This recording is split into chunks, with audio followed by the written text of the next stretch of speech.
Min familj består av min fru och mina 3 söner. Jag kommer från Somalia, som ligger i östra Afrika. Livet i Somalia var väldigt fantastiskt faktiskt. Det var vid kusten. Havet var den vackraste platsen som man kan vara. Min dröm var stort. Att efter jag har klarat mig till exempel min utbildning, då hade jag tänkt skaffa familj. Jag hade min fru, vi gått i samma skola fast hon jobbade inom sjukvården. På grund av kriget i Somalia kunde jag inte leva där. Utan jag var tvungen att fly.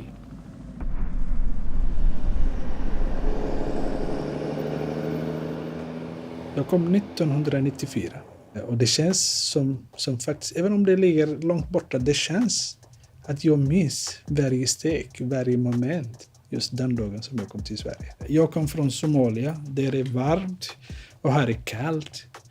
Och där folk är väldigt högljudda och här är folk ganska tystlåtna. Och till och med tyckte var att uttrycket var olika. Till exempel det här med att när man välkomnar någon, då i Sverige säger man välkommen in i värmen. Men i Somalia säger man inte det, utan man säger välkommen in i kylan.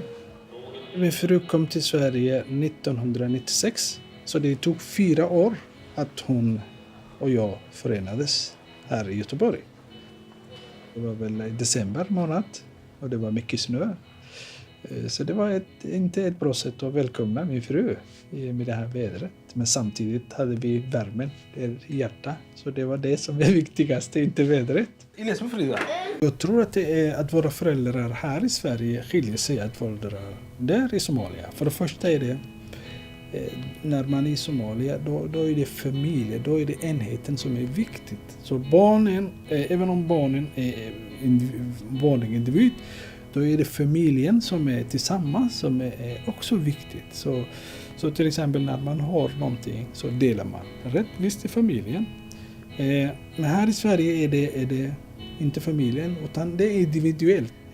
Jag har den här ordspråket från afrikansk som säger det: för att uppfostra barn, det behövs en hel by. Men jag upptäckte så småningom när jag kom till Sverige att om jag lagar mat åt mina barn, byta blöja, ta hand om mina barn, då är jag bra pappa.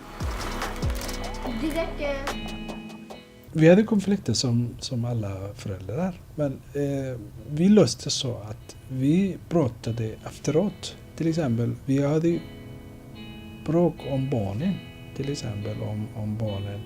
Vi tyckte olika, till exempel att han kunde vara och leka ute eller han kan vara inne och vänta tills vi kommer hem.